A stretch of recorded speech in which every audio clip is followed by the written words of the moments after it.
then we will place the recording on our website. Everybody that has registered for this webinar will receive a copy of the slides by the end of today. So with that, I will send it over to Dr. Pelleymounter, and other people that will also maybe talking throughout this webinar will be Carol Taylor-Birds and Julia Bachman. But for now, we're going to send it to Dr. Pelleymounter. Okay, thanks a lot, Tim. And good afternoon, everyone. I'm really glad to see the interest in the NINDS Biomarker program. So with that, I'd like to go to the next slide, which, oops, I'm having a little trouble. There we go. Sorry about this. Okay, so the first slide I want to talk through a little bit is just to convince you, if you're not convinced already, that biomarkers really do make a difference when it comes to therapeutic development and the success of that. So what this slide shows you is that the probability of success with biomarkers, especially selection biomarkers, and when I say selection biomarkers, I'm talking about patient selection biomarkers or patient stratification biomarkers. So you can see that the yellow bars are without biomarkers.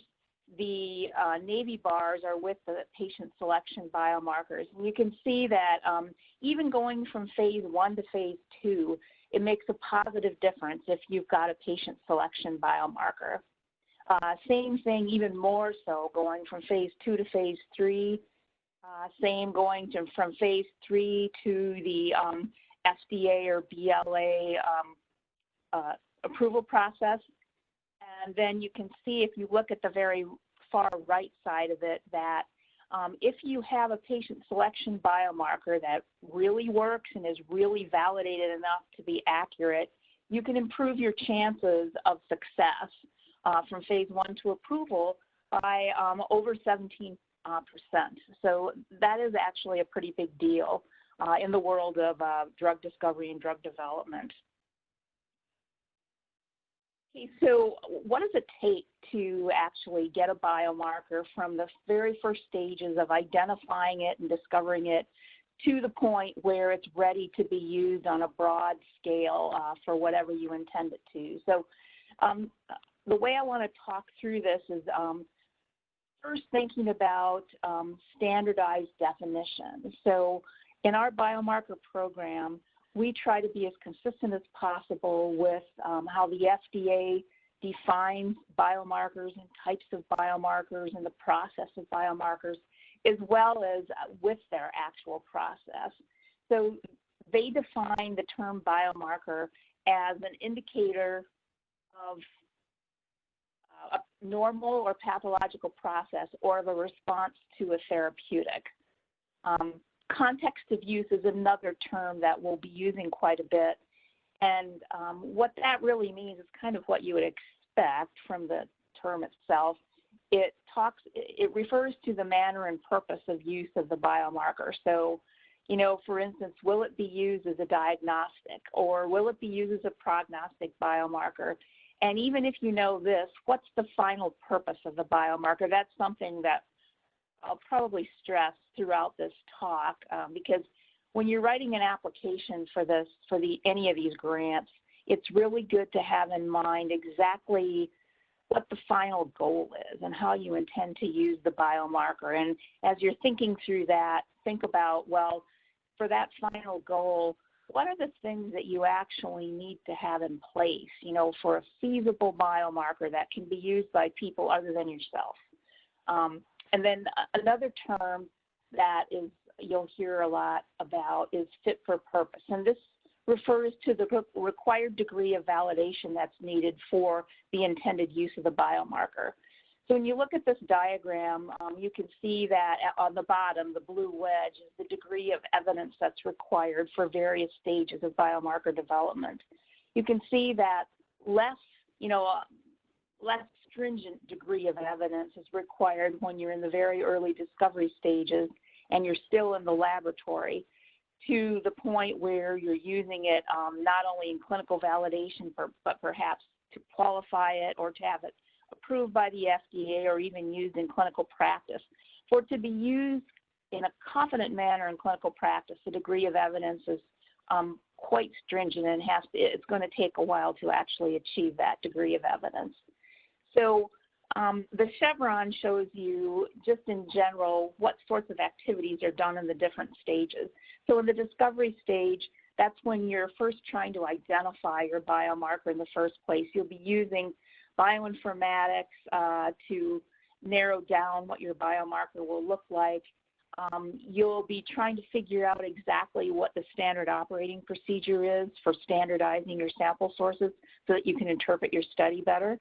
And you'll be looking at things like developing your detection method itself. Then as you move into analytical validation, the assumption would be that you already know what your biomarker is, and now you're trying to really narrow down the context of use.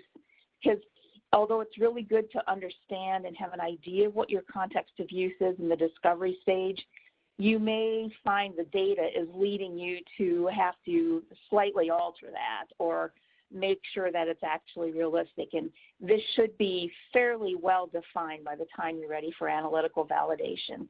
There, you'll be mostly using probably retrospective samples, but perhaps prospective as well, to establish the acceptability of the performance for the detection method. So analytical validation is all about the detection method. So let's say it's an assay, so it would be all about the performance of that assay itself. If it's an MRI imaging type of biomarker, again, it would be the performance, you know, across multiple sites, multiple operators, and so on of the MRA measure that you're going to be using.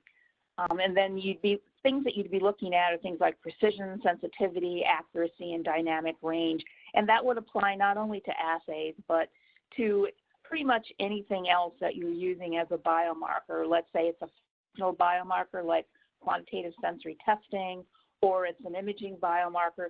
Those same concepts would apply no matter what type of biomarker it is.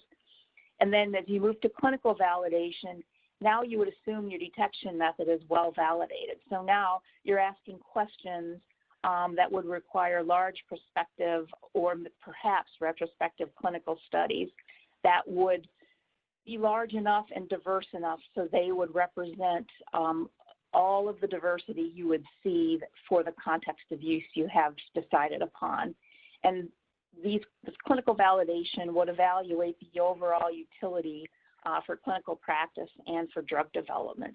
And some of the parameters you would be looking at are receiver operator characteristic curves, predictive, positive predictive value, negative predictive value, that kind of thing. And then as you move to the last stage, if you decide to even go there, which is qualification, then all your package would be submitted to the FDA for review, and they would lead you through their process. And when that qualification is finally granted, it would state that the biomarker provided reliable application for the context of use and would allow a very specific interpretation of the measure and the biomarker that you're using. Okay. Sticking a little bit. Okay. So then the next thing that I just want to go through a little bit is just the whole process of analytical validation, clinical validation, and clinical utility, and what the actual definitions are. So analytical validation is defined as establishing that the performance characteristics of a measurement are acceptable in terms of sensitivity, specificity, accuracy, precision, and other relevant performance characteristics using a specified technical protocol. And this could even include your SOP for sample collection and standardization. And the level of analytical rigor that's necessary really does depend on the characteristics of the biomarker, the detection technology, the type of clinical question you're asking, or its intended use as a biomarker, i.e. whether it's a diagnostic, predictive, or so on. Clinical validation is defined as establishing that the biomarker acceptably identifies, measures, or predicts the concept of interest. Clinical utility is defined as the conclusion that a given use of a biomarker will lead to a net improvement in health outcome or provide useful information about diagnosis, treatment, management, or prevention of a disease. So all of these definitions and any other terms related to the process of biomarker development or to different types of biomarkers can be found in what the FDA has labeled the BEST, Biomarkers, Endpoints, and Other Tools resource. And this is a standardized glossary of biomarker definitions. And as Tim was saying, you're going to be getting a copy of these slides, and this link is live, so you could use that link to actually take a look at the BEST glossary. And before you think about sending in an application, it's really good to make sure that you understand what all these definitions are, because we really do try to be consistent with the FDA and even our applications. So, and the reviewers are looking at whether or not you're actually using the correct terms. So make sure when you write your application, you're using the BEST resource.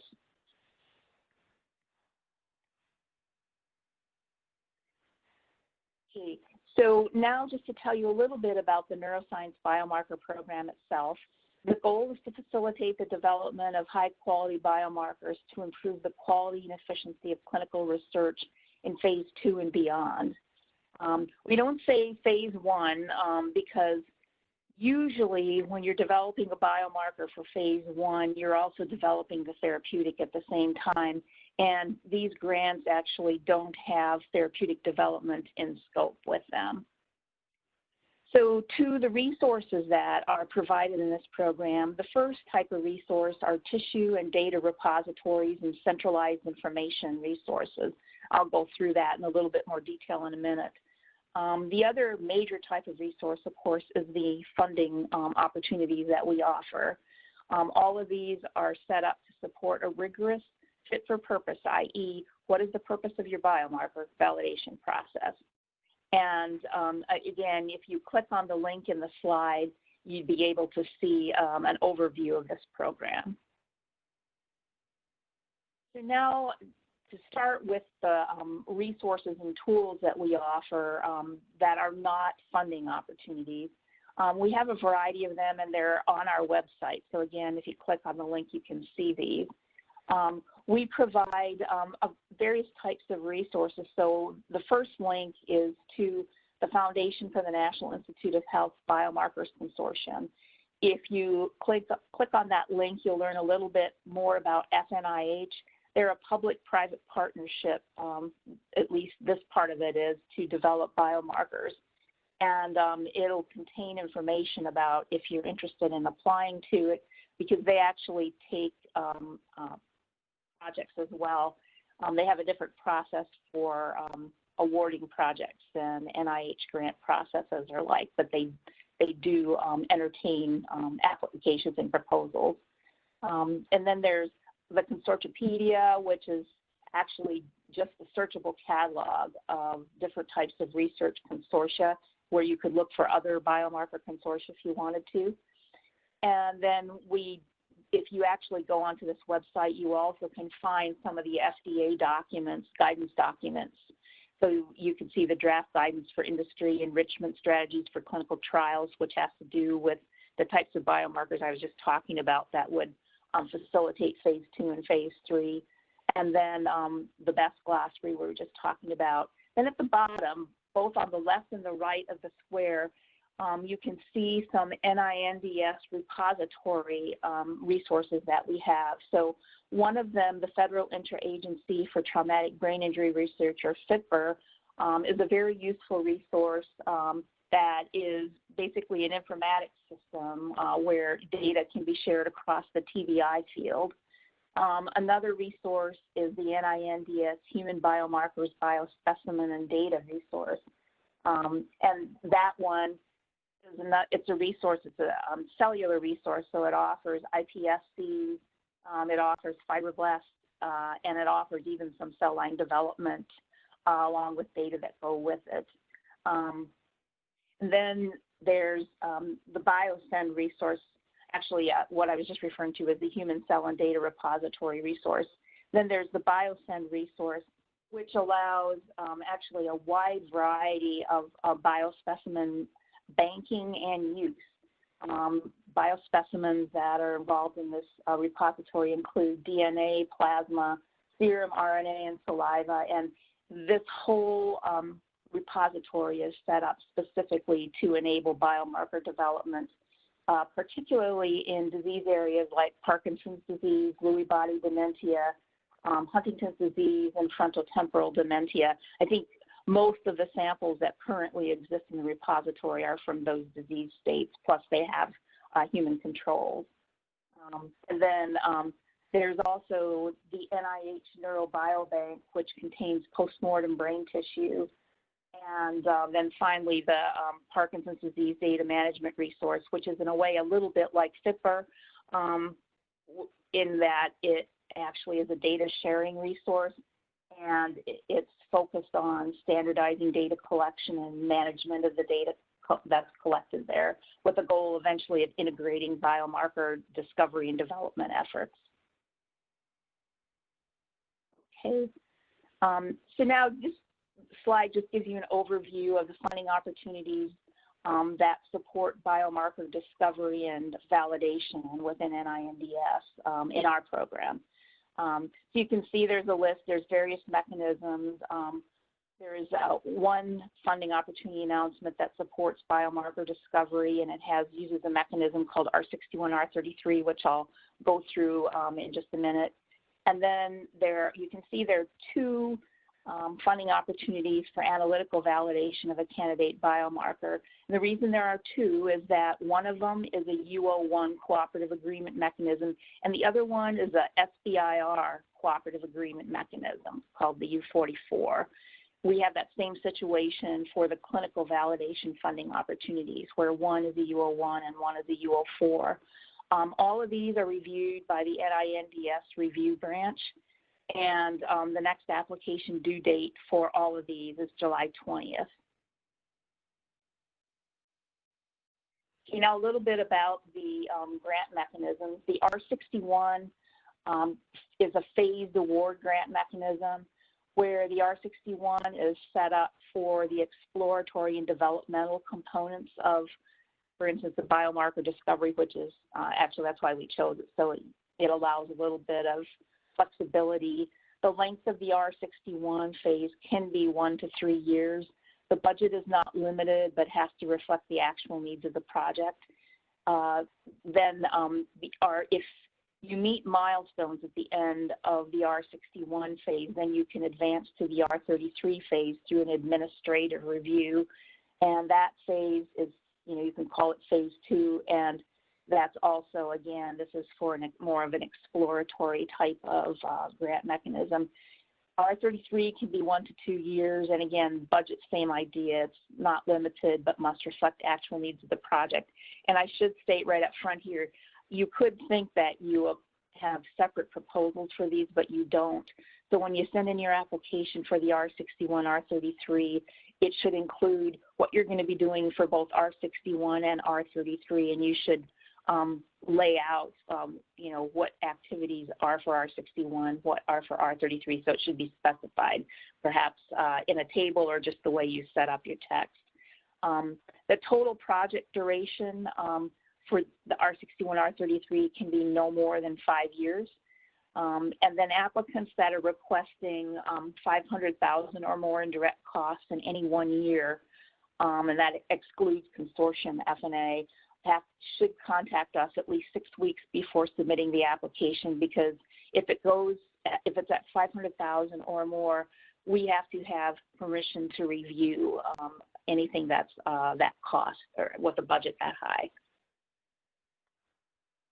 Okay, and then basically I was talking about, this is just about the milestone aspect. So as I mentioned, there is a set of go, no-go milestones that are where we evaluate whether or not you're going to get funding for R33. So those go, no-go milestones should be quantitative, and they should be results-oriented, not just a list of activities. And when we have that review, the review is with our biomarker team and your team. So I'm going to be using the term team a lot as well, because we really suggest and would like to see you not go it alone, but use a science team approach when you're applying for these grants, for any of them actually. And so again, as I said, transition from R61 to R33 occurs via an administrative review. And then this says a little bit about the U01 and U44 mechanisms. So the U01 mechanism is a cooperative agreement research project. Length is up to 5 years.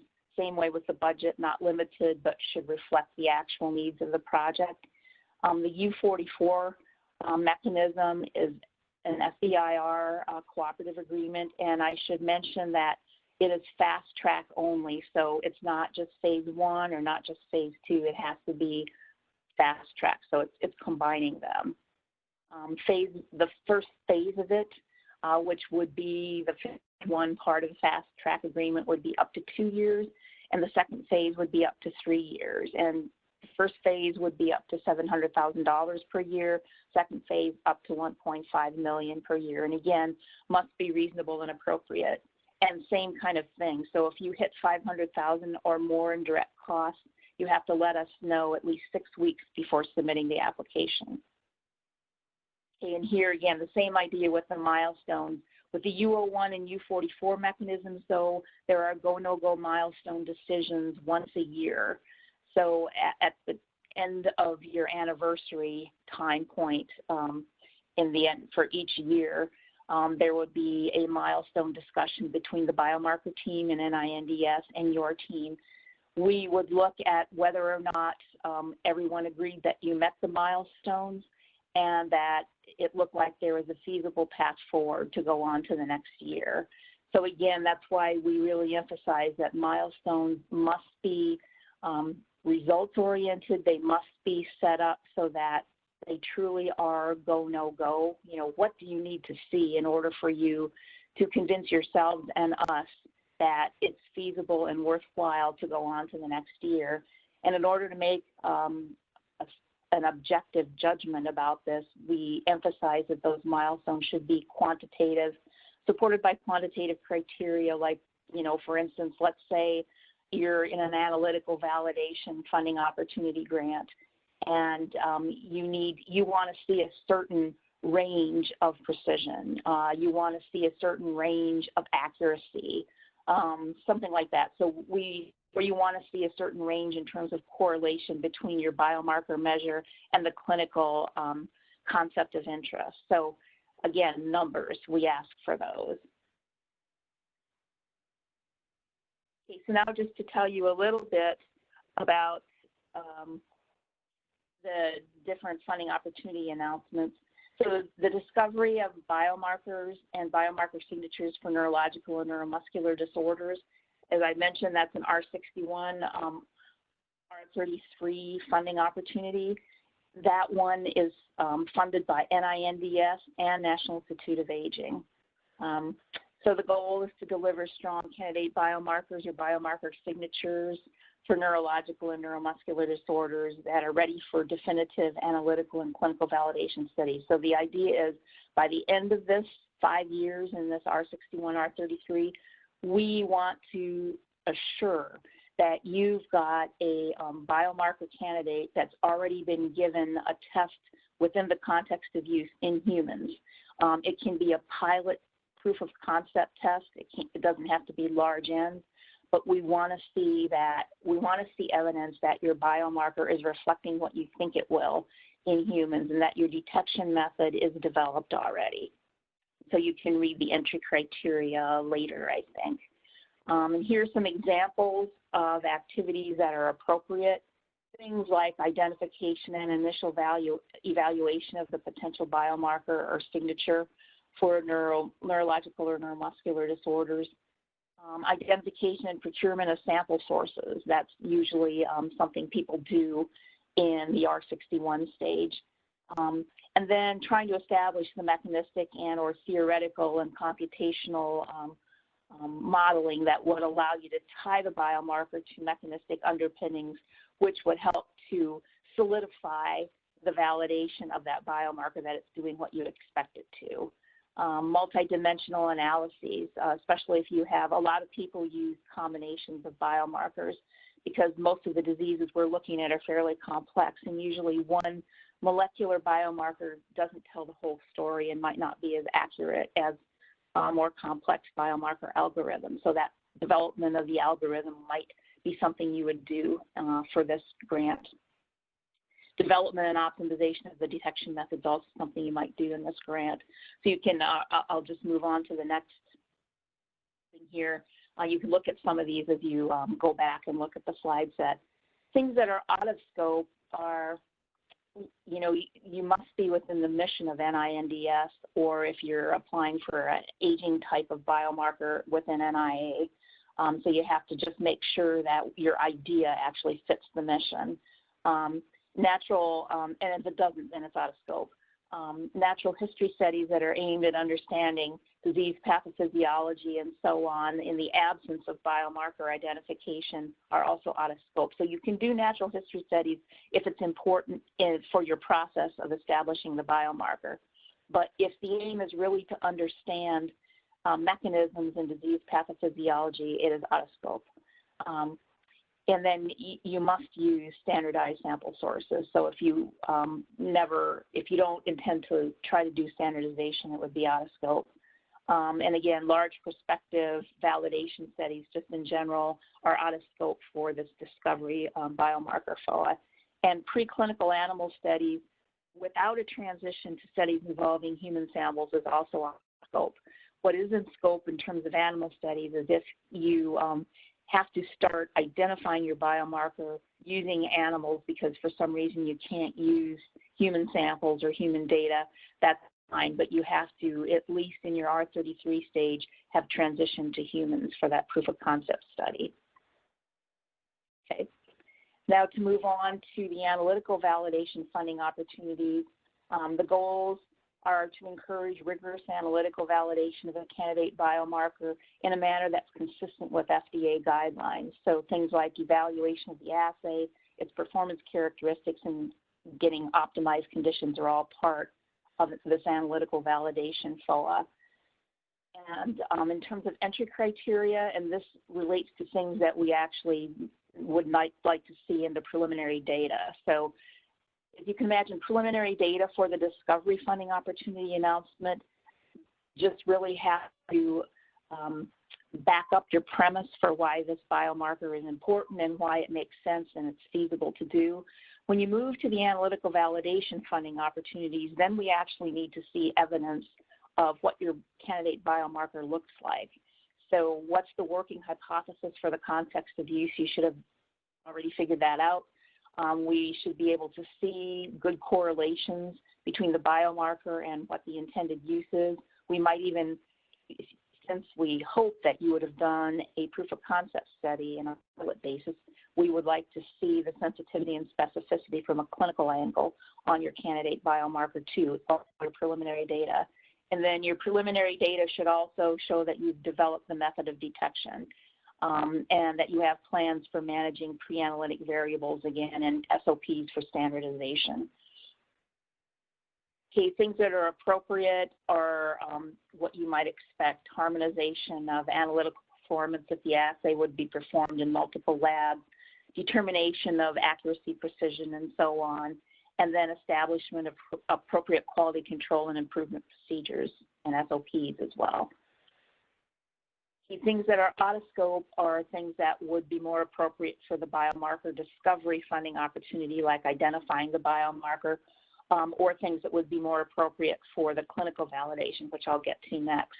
The other things that are out of scope are therapeutic target identification and development of therapeutics are not in scope for this funding opportunity, and neither are preclinical animal studies at all. So move on then to the clinical validation funding opportunities. There, the goal is to encourage rigorous clinical validation of a candidate biomarker using retrospective and or prospective methods in a manner consistent with the purpose of the biomarker.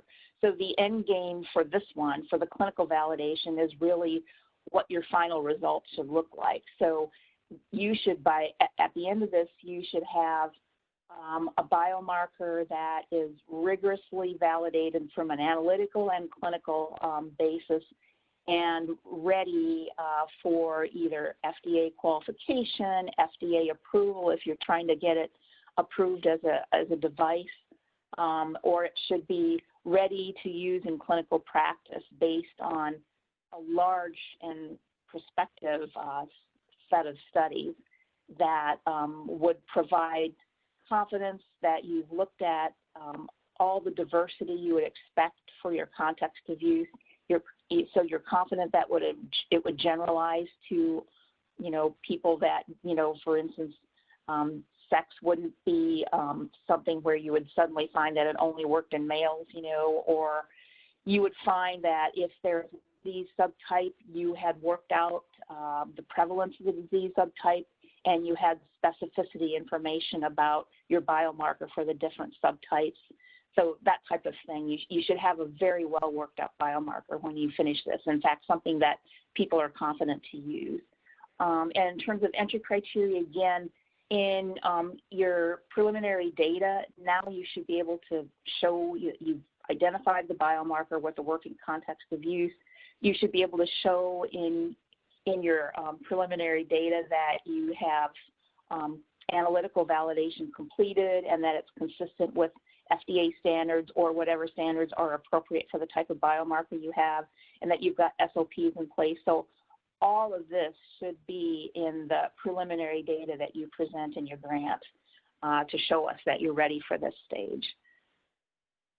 And then examples of things that are appropriate, again, are associating the results of the biomarker assay with a clinical endpoint, defining the sensitivity and specificity of the biomarker assay result within the context of use, estimating prevalence of the marker within subjects or patients for the intended clinical context, prospective focused and randomized multi-site clinical studies. So all of these things are things that would be appropriate for this funding opportunity. Things that are out of scope, again, are any animal studies. That's done with a long time ago when you're at this stage. And then, again, clinical testing of candidate therapeutics. So therapeutic development, again, is not appropriate for this particular funding opportunity, and neither is just proposing to create or maintain patient registries just for that purpose. And if analytical validation is a sole content, then you should be applying to the analytical validation funding opportunity announcement. And then applications that request support for infrastructure to establish new clinical trial networks is also beyond the scope of this FOA.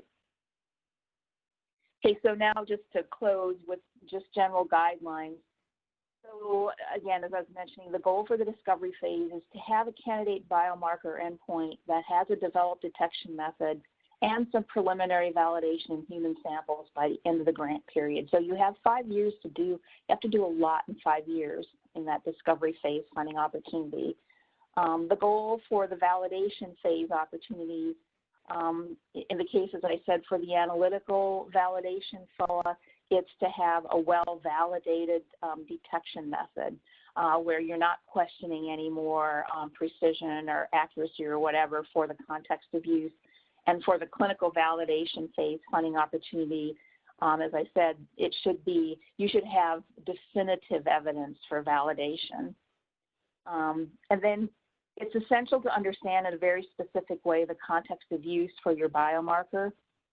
This would provide the framework of your experimental design, so it's really important to have that.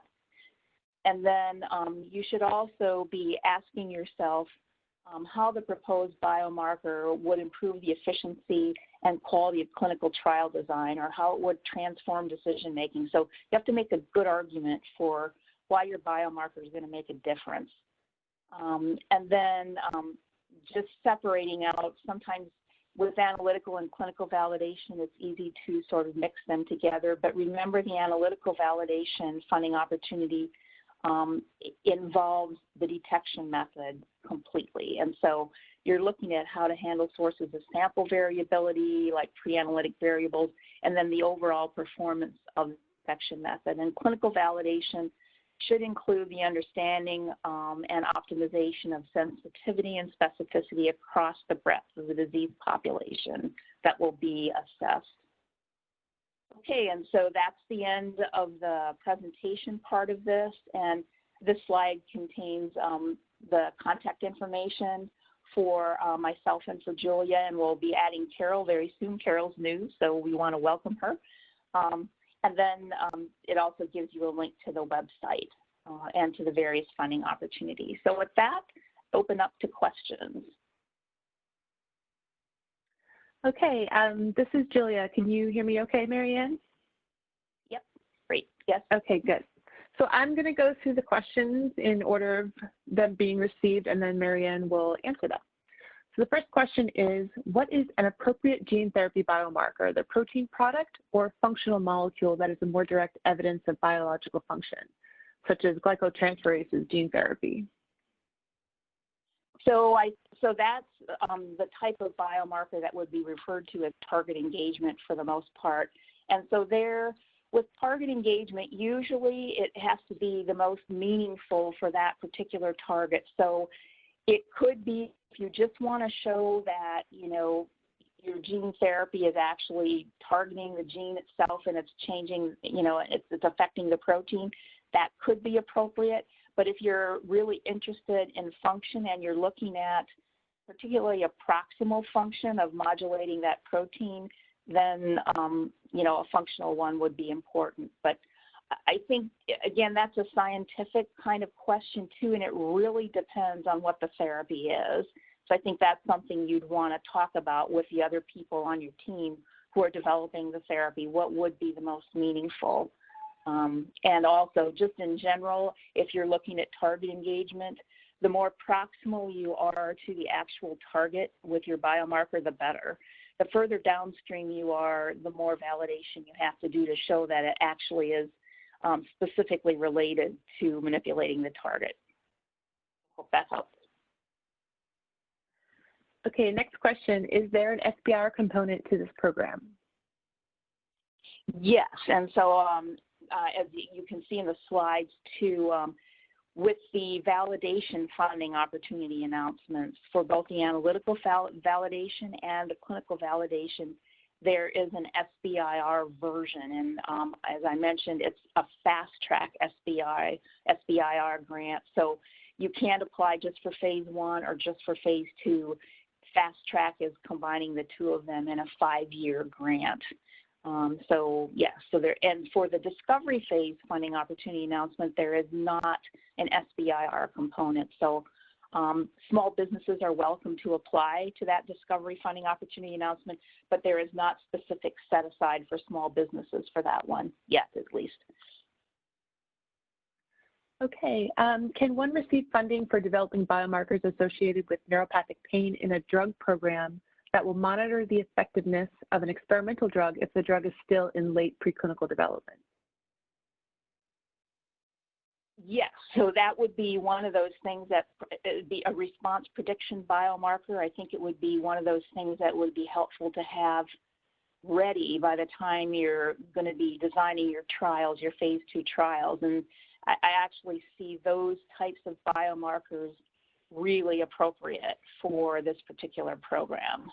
So I think especially if, because we're not allowing therapeutic developments along with developing the biomarker here, because that's not the purpose, it does kind of leave out developing target validation biomarkers and some of the things that, or like for instance, let's say, you know, your target, your therapeutic target's an enzyme inhibitor of some sort. So you're going to be you know, maybe perhaps looking at the product of what the enzyme modulates, or you might even be looking at substrate for feedback or something. Those things are so specific to the therapeutic target, it'd be doubtful that you could develop just the biomarker alone. So what you just talked about is actually more appropriate because it could be generalized to the pathophysiology of the disease and to the general mechanism of a particular therapeutic. Okay. Does the biomarker have to be a biological factor, such as a protein or a metabolite, or can it be a response or something functional? We do take quite a large variety of biomarker types. So absolutely no problem with it being a functional biomarker. It could even be a behavioral biomarker, but it has to reflect, again, you have to go back to the definition provided by the FDA of a biomarker. It has to reflect some sort of normal or pathophysiological process. It can't be, it's different than, for instance, a clinical outcome assessment, which is what a patient feels or what like a physician can be measuring in terms of how the patient feels. So make sure that, I think it's for those types of questions, looking at the best dictionary, the best glossary is really helpful because it will differentiate between a clinical outcome assessment and a biomarker. Okay, what is the best way to approach validating biomarkers before patients if no validated animal model is available? So I have a little bias here on that one. I actually think that it's quite a rare case where you need an animal model at all because if you're developing a biomarker that will be used in humans, usually human samples are the best way to even discover or identify the biomarker. There are some cases where you're looking at a general pathophysiological mechanism that you just can't explore enough in humans, and then you have to do it in animals. Then the thing is, once you have the biomarker, you would have to look at some sort of clinical endpoint to validate it after you discovered it in animals. But for the most part, you don't really need animal models. Okay, does neurological disease cover peripheral neuropathies like the ones induced by spinal canal collapse or nerve pinching? So there has to be it could, the answer is it could, but there has to be a central component to either your biomarker or to the pathophysiology. It wouldn't be, just peripheral neuropathies.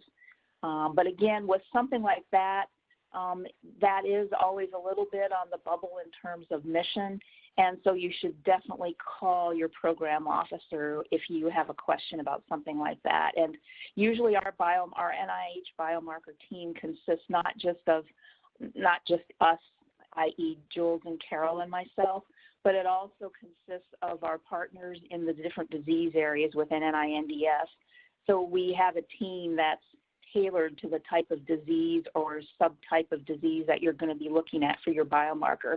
And the people with the disease expertise would be able to answer the question definitively for your specific biomarker. Okay, so the next two questions are sort of similar in vein in that they're also asking about interest.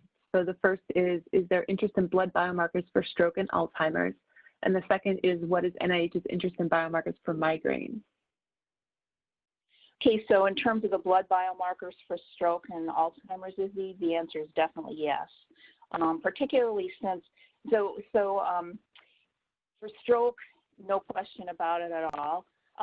For Alzheimer's disease, we share the mission for, helping to alleviate and mitigate disease with National Institute of Aging. So National Institute of Aging has most of the Alzheimer's disease type specific biomarkers, but sometimes there is a sharing depending on, like what you're looking at in terms of Alzheimer's and whether you're looking at Alzheimer's related disorders. So again, in this particular case, since NIA has signed on to the Discovery Biomarker Funding Opportunity Announcement, that type of application would work even if it wasn't within the mission of NINDS and it was only NIA. But that's, as I said, only for the Discovery Funding Opportunity Announcement. For the Validation Opportunity Announcements, it has to be with NINDS's mission related to usually Alzheimer's related disorders and frontotemporal dementias and things like that. So that's another case where it's good to contact your program officer prior to getting your application written. Oh, and then, sorry, migraine. No, go ahead. sorry, I forgot. With the migraine is definitely within the mission of NINDS, so that would be fine through NINDS. Okay. Are there dedicated funds? Are there dedicated funds for these initiatives, especially with the COVID-19 effort? Okay, so if by dedicated funds you mean specific set-aside funds like you'd see in SBIRs or for RFAs, that answer is they are not set-aside funds unless you happen to apply to the U44 SBIR versions. They are areas, because these are PARs, they're areas of interest for NINDS, or in the case of the Discovery FOA for NINDS and NIA, but it's not, they're still not set aside funds. So so when we say, you know, that you need to just justify your budget relative to what you want to do, we really mean that we have an interest in this area, but these are competitive. So, you know, you just have to put your best foot forward. Okay. Okay. What is the standard of evidence and trial design that is expected by the FDA for approval of a biomarker? For example, a disease diagnostic based on EEG. So there, again, that's where it depends on this whole concept of context of use. So if you want to use an EEG biomarker and commercialize it as, you know, a device, then you would have to actually get in contact with the FDA or get on their guidance, you know, find their guidance documents for what they expect. They, you know, usually some of the basic concepts would be similar across all types of biomarkers, such as, you know, providing very solid prospective clinical validation for the sensitivity and specificity of the biomarker. But if you actually intend to take it to the FDA, we highly encourage that you actually contact the FDA and find out what they'd be looking for that type of biomarker. And their biomarker qualification program also provides a lot of advice like that. And, you know, we can help you connect with them. And they actually have a website that allows you to contact them as well. Okay. Can a single biomarker have two contexts of use, such as monitoring and surrogate? So the short answer is yes, it could have two contexts of use if they, you know, if they logically extended from each other, right? So if you have a monitoring biomarker and, you know, I guess a surrogate would probably work together. So that might work, that might be okay. But I would say for a surrogate biomarker, remember a surrogate, especially if you want it as an FDA surrogate, has a very high bar for validation evidence because it would be something that would be used in lieu of a clinical endpoint. And so it has to be extremely well validated. And again, the FDA has guidance on that topic, but there, in fields like pain, for instance, there actually isn't even a surrogate biomarker that exists right now that the FDA has approved. So that's a pretty hard thing to do. But I would say sometimes, you know, like if you want to have a diagnostic biomarker and look longitudinally for a prognostic one, and so it doesn't change the focus of your clinical design, that would be fine. So the reason we tend to like you to focus is because different types of biomarkers can have very different types of clinical designs, and we just want you to get through successfully in 5 years. Okay, so you may have just answered this, but the next question is it possible to use a single proposal to establish clinical validity for one context of use while collecting evidence feasibility data for another context of use? You know, anything's possible, but I would say that's not wise. Because we do like to see, we as I said, we want a deliverable out of all of these funding opportunities, which is a biomarker that eventually can be used by, you know, a large community, a large disease community. So we need that deliverable to occur. So we need you to focus. So that's the answer to that. Can the resources on slide 6 be used for clinical validation? They could, yes. Mm-hmm. You're talking, I'm assuming you're talking about the tissue repositories, and if that's the case, yes, they could be. But I would say that, again, depending on your context of use, and if this is for clinical validation, you're probably going to want to go further than that. I would say yes when you're talking about rare diseases and you're maybe looking at a longitudinal biomarker and your only way of doing it is with retrospective samples. But for many biomarkers, for clinical validation that is going to result in a biomarker that's used broadly across the disease community, you're probably going to need to move into prospective designs, which means then you couldn't use the tissue repositories for that stage anyway. You might be able to use them when you're discovering the biomarker. Okay, for the next three questions are about the discovery phase. Is the R61, R33 mechanism meant for work in animal models of neurodegenerative diseases or in human studies? So it's meant, of course, to result in a human proof of concept study in the R33 stage, but you can use animal models in the R61 stage. You just have to translate. There has to be a translation step. Do the specific aims for the R61 and R33 phases have to be clearly separated? Yes, I think that's a good idea. So, and mostly because it helps review understand exactly what you plan to do, and it helps them assess whether you are going to finish some of the things that you need to complete by the end of R33. So it is very helpful to delineate what you're going to do in R61, what you're going to do in R33. Okay, and the follow-up question is it okay if proof of concept, detection, and standardization related specific aims are in the R61 and pilot validation is in the R33? So I guess it depends on what you mean by proof of concept. So if by proof of concept you mean that you've now shown correlations between the biomarker and the pathophysiology that you intended as, you know, the endpoint, then yes, that's fine. If by proof of concept you mean that first small prospective trial where you're assessing the clinical sensitivity and clinical specificity of the biomarker, then that has to go in R33. So it just depends on what you mean by proof of concept. Okay, are the U01 or U44 mechanisms okay for discovery stage? They are not.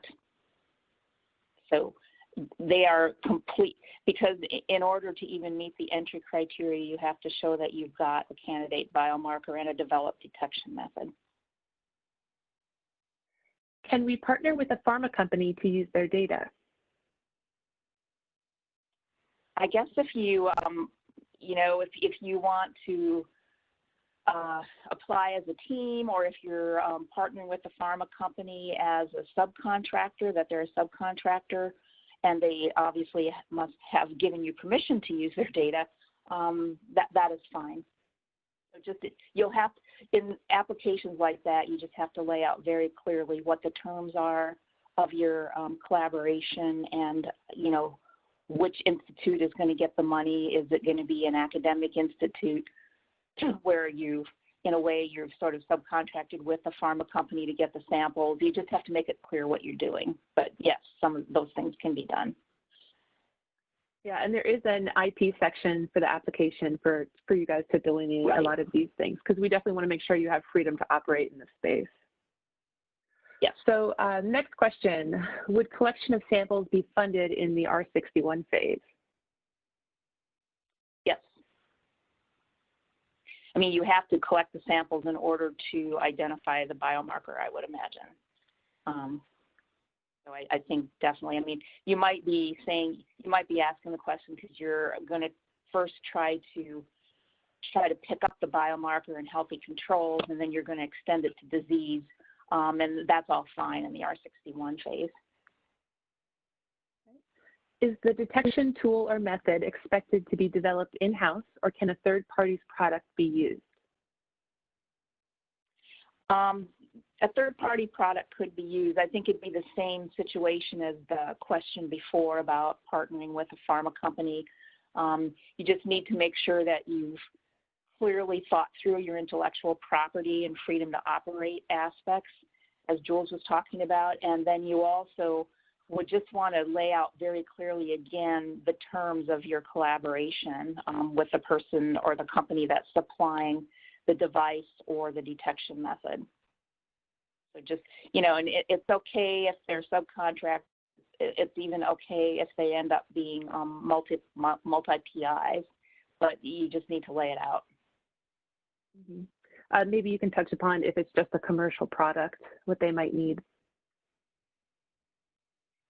If it's a commercial.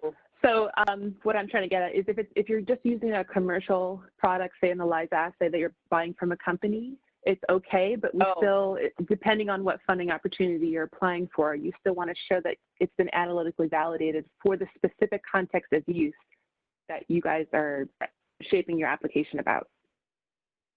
Right. So yes, you can't assume that just because you are using something that's already in the market, an assay that's already in the market, for example, you can't assume that all your analytical validation is done.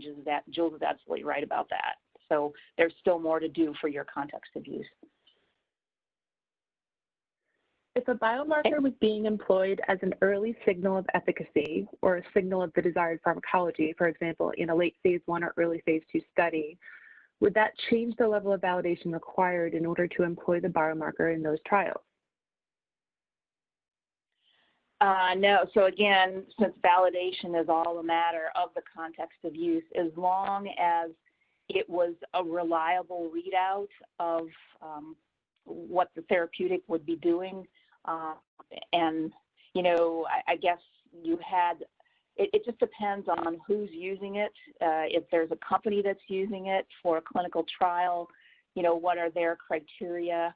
If it's an academic clinical trial, just making sure that there's confidence that it's been, looked at and has in enough detail so that you covered a population that really, again, covers the diversity in your disease and covers prevalence of subtypes and all of that's been taken into account, then that would be fine. But again, it depends on what you want to do with it. That's why it's important to figure, that's where fit for purpose comes in. Exactly what is your purpose? And it varies. The requirements vary a lot depending on who is the final user. Okay, how does the biomarker program interact or overlap with StrokeNet?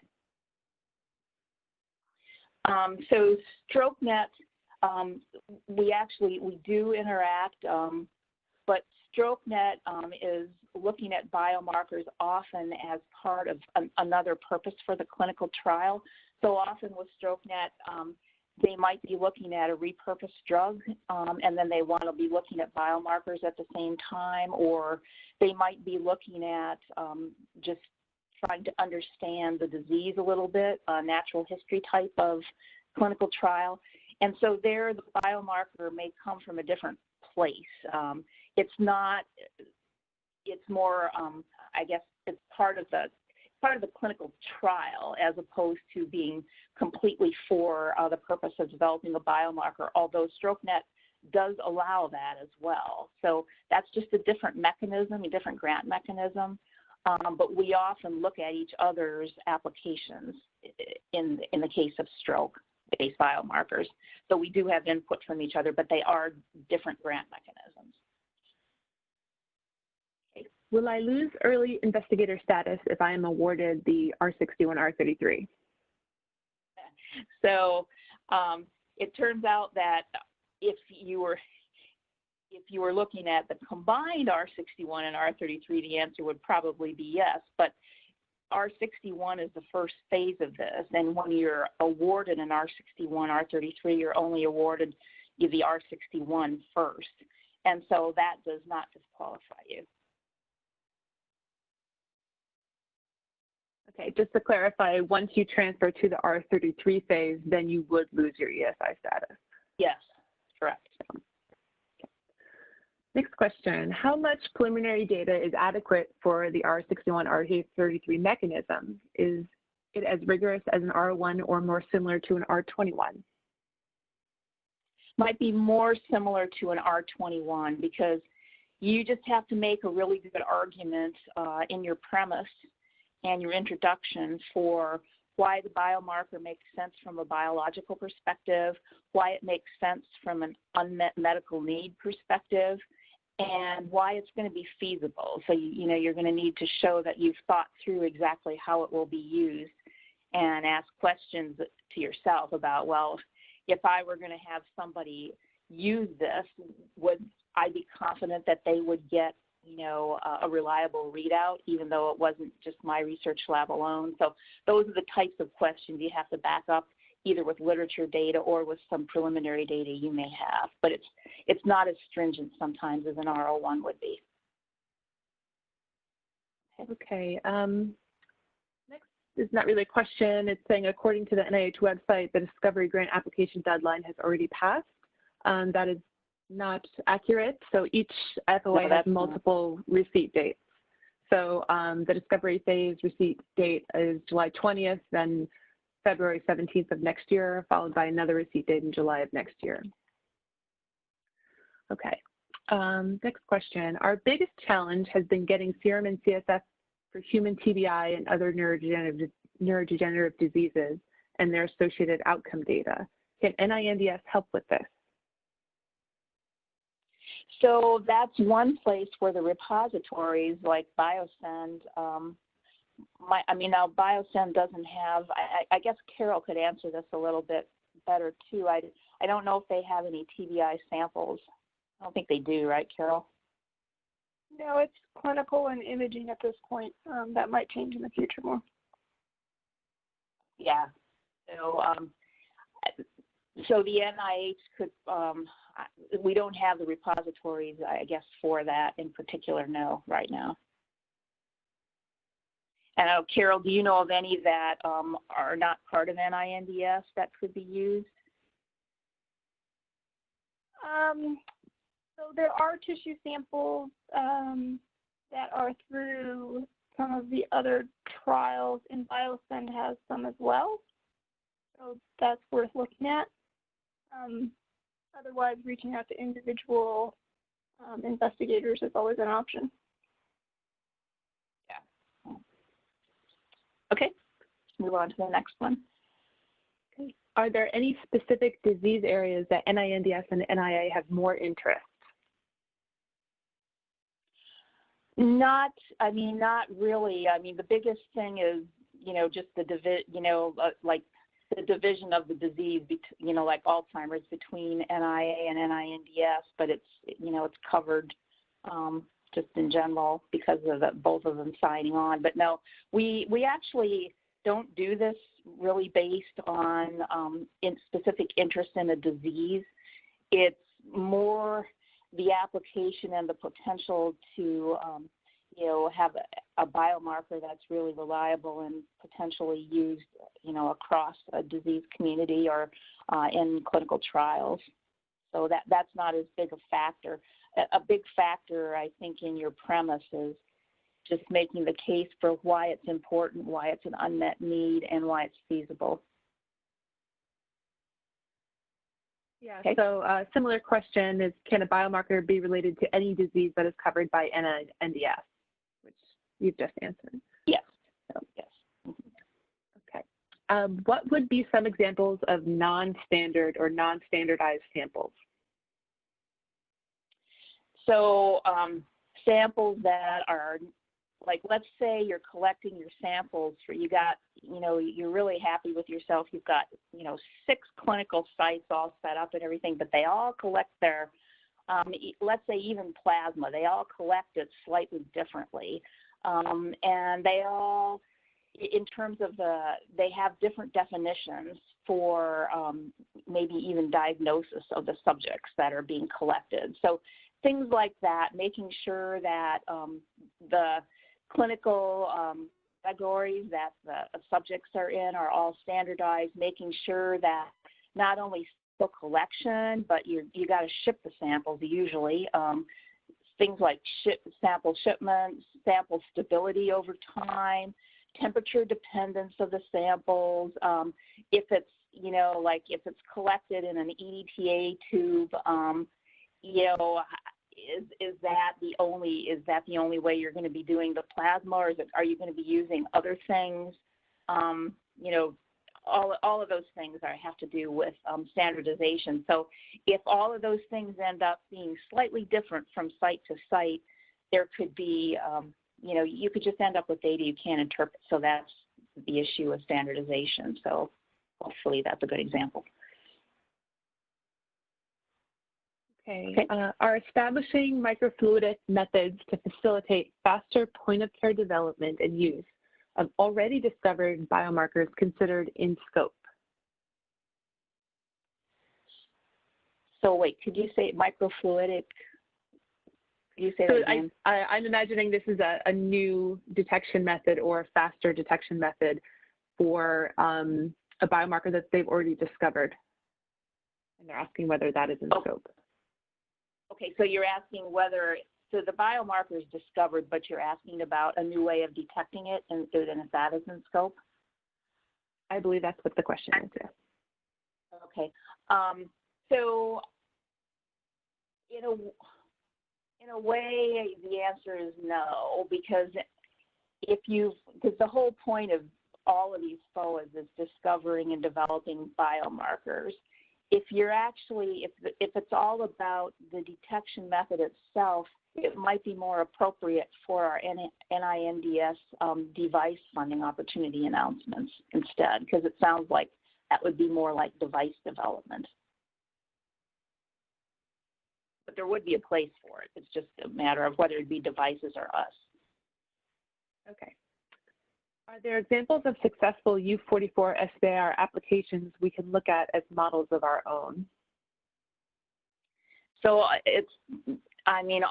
basically all you can look at are probably abstracts that are listed by NIH. We do have some grants that have been funded that you could look at that way, but you can't see the whole grant. So I don't know if that would be particularly helpful or not.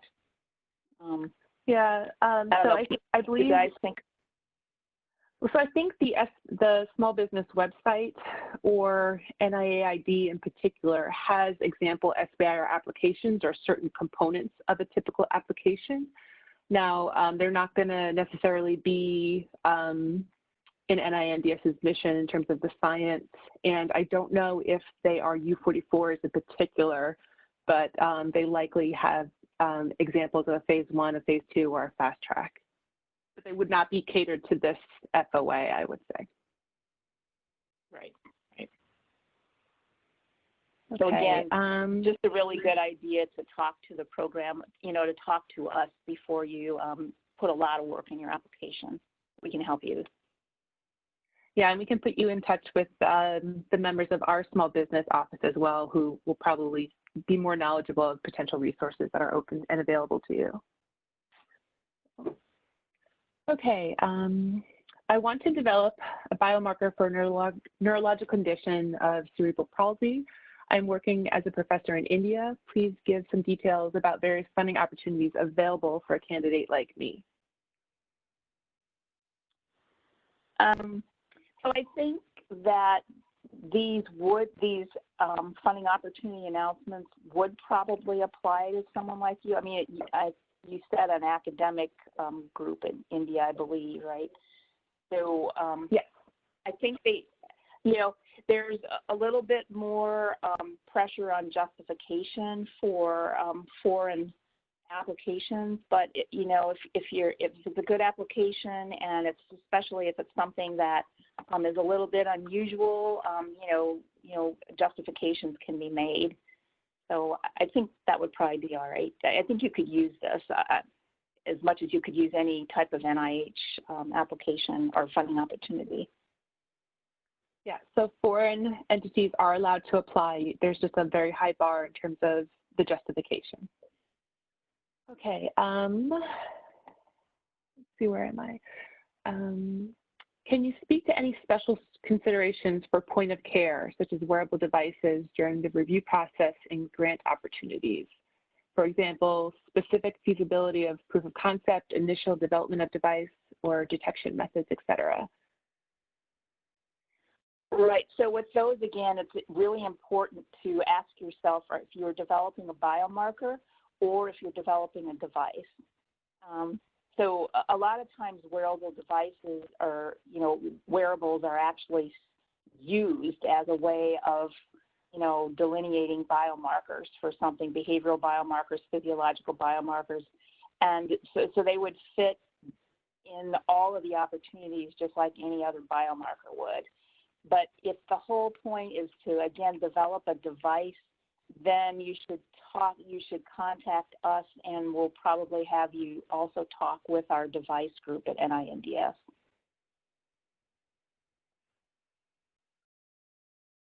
Okay. Can a proposal be submitted in parallel for the clinical and analytical validation if there are overlaps? No, I think you have to figure out which one you're actually at, where you're at. Because if you don't know that, then I think that will be obvious to review. And remember, we do like to see focus. So hopefully after you've listened to this, you'll have an idea what's different between analytical and clinical. Remember, analytical is all about looking at the performance of the detection method alone. It's not about looking at the overall clinical specificity and sensitivity and predictive value of the biomarker. So if you keep those things in mind, hopefully you could, separate it out, and you wouldn't want to be, then you wouldn't have to be doing the overlap. And remember, if your analytical proposal isn't going to take 5 years, that is okay. I mean, you can propose just to do 3 years. That's a U01 or a U44. So you can propose the amount of time that it's going to take, but you would have to be careful to make sure that you're actually doing everything you need to get the analytical validation that's necessary. And analytical validation is also part of the entry criteria for the clinical validation FOA. Right. Okay, the next two questions are asking whether back pain, chronic back pain are within scope for these announcements. So unfortunately, no, not at this point, unless the biomarker is central. But that would have to go to NIAMS. They don't have biomarker funding opportunity announcements like this, at least to my knowledge. Okay. Can the R61, R33 be multi-center study collecting blood CSF from aortic aneurysm surgery with paralysis or normal after surgery? Yeah, I mean, it could, literally the biomarker can be for any number of things. You just have to make a good argument for why it's feasible and why it's needed. Okay.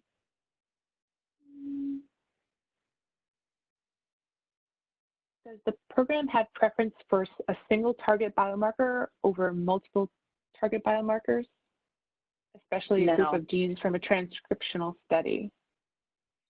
Okay. So again, I think reviewers are going to look at the overall scientific package with this. I mean, there are many neurological diseases and aging-related diseases where it's so complex that you're going to have a multimodal biomarker with multiple targets, even maybe multiple modalities. Like, you could be looking at genomics and you could be looking at imaging at the same time, the same biomarker, and developing an algorithm. So that part, the multiple part, isn't an issue. But, if you're looking at some sort of, genetic issue that is very focused and could be, looked at and resolved by having a single type of biomarker, simple is always better. But if there's a reason that you can't and you need to look at multiple types of biomarkers, that would be fine. I think it's just a matter of your scientific rationale. Okay, the next couple questions are SBIR related, so it might be easier if I just take them. So being a fast track SBIR, do we have to provide a commercialization plan for our biomarker? Yes, so and details about this will be listed in the FOA, but as normal SBIRs, you always need to provide a commercialization plan. And then we've completed a phase 1 SBIR. Is there any way we could move our phase 2 application to this biomarker program? So the U44s here are only for fast track applications, meaning you have to propose a phase 1 and a phase 2. Now you can use the data that you obtained in your phase 1 SBIR as the preliminary data for your application, but it itself needs to include both a phase 1 and a phase 2 and a transition milestone. Okay, back to you, Marianne. In terms of the R61, R33 opportunity, the slide listed the R61 as being 1 to 3 years and the R33 as being 1 to 2 years, suggesting that the R33 is limited to 2 years. Could one decide to have a shorter R61 and a longer R33? Right, you can. We're trying to make this flexible. That's why we use the term can be, not has to be. So it just depends on what you need to, propose. So just make a good justification. Okay. Does the R61, R33 need to be a hypothesis-driven proposal? Not in the sense that an R01 does, but you do have to have an extremely good focused idea about what the biomarker is going to be and what it's going to reflect. And even if you're doing some sort of unbiased search for a biomarker in a disease, you at least have to know, again, what is that context of use? Do you want to do a diagnostic biomarker of some sort? And if that's the case, is it going to be categorical or is it going to be something that's, linear and quantitative?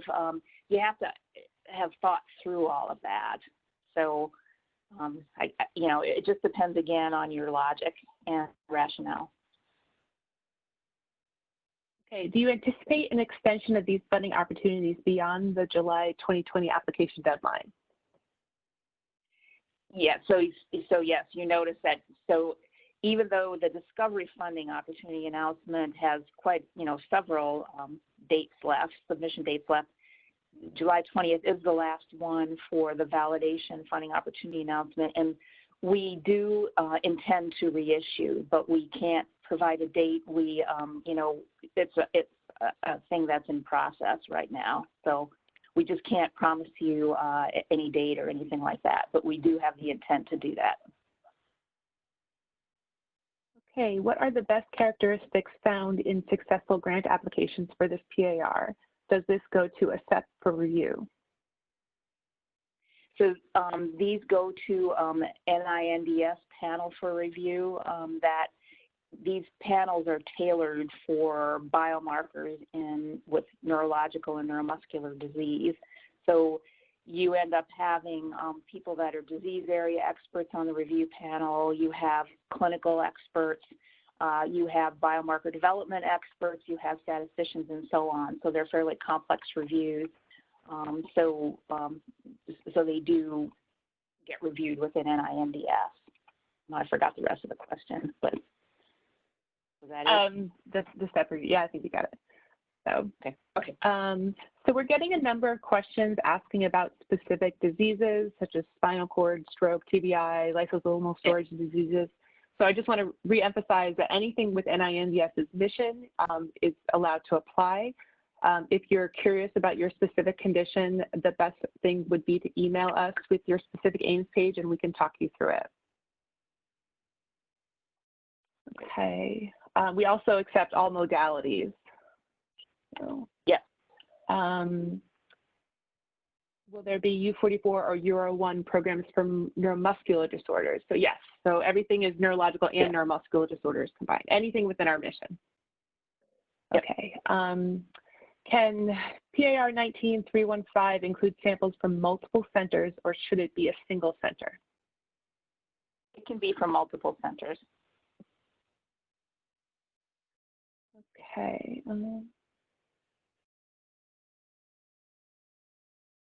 Can a biomarker include deep learning components as a part of the evaluation quantification of a target parameter? Absolutely. As I was saying, we're having a lot of our biomarker applications because of complexity of disease are algorithms that involve machine learning and deep learning approaches. So. Okay, should we submit the R61 and R33 at the same time, or do we only need to consider the R61 in the beginning? So this needs to be the entire package. So both the R61 and R33 need to be submitted together in one application. Right.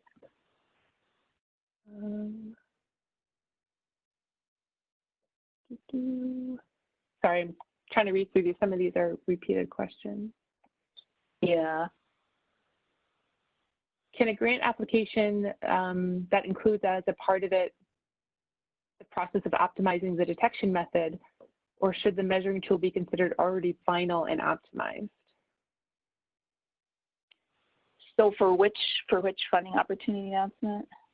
It doesn't specify. Okay. So that's part of the answer. Okay. It will depend on which funding opportunity you are applying to. Yeah. So again, just remember for the discovery one, it's perfectly appropriate to develop your detection method in R61. But if you apply to either of the validation SOAs, you need to have that developed already. What are the best preclinical mechanisms for the preclinical biomarker discovery phase? Maybe an R01? So you're suggesting an R01. I'm not That's sure. part of the question. Yeah. Sorry. Yeah, because I'm not sure what you mean by preclinical, because basically biomarkers are very intertwined in clinical studies. Most of the time, clinical studies are required, and as I said, the only place where you could be using animal studies is in the R61 phase of the biomarker discovery funding opportunity announcement. So I guess that would be the place to put it.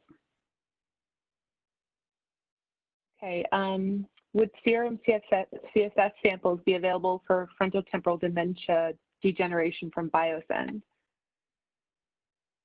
So I don't know exactly whether there's serum or plasma or CSF or all of them, but there are FTD samples within BioSend.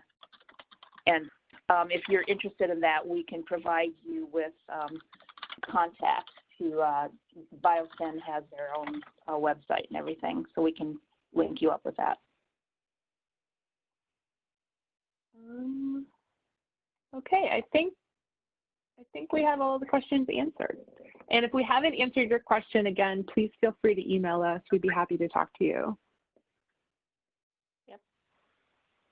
And as I mentioned, the slides will be sent out to everyone that has registered for this webinar, and a recording should be up on our website, I'm hoping within a week. And I will send a link out to everyone that has registered a copy of that recording as well. All right, well, thanks everybody. This has been, I think, a good Q&A session. So again, as Jules and Tim both said, I mean, if you have any questions after this, feel free to contact us. Our information's on the slides. Okay, thank you very much.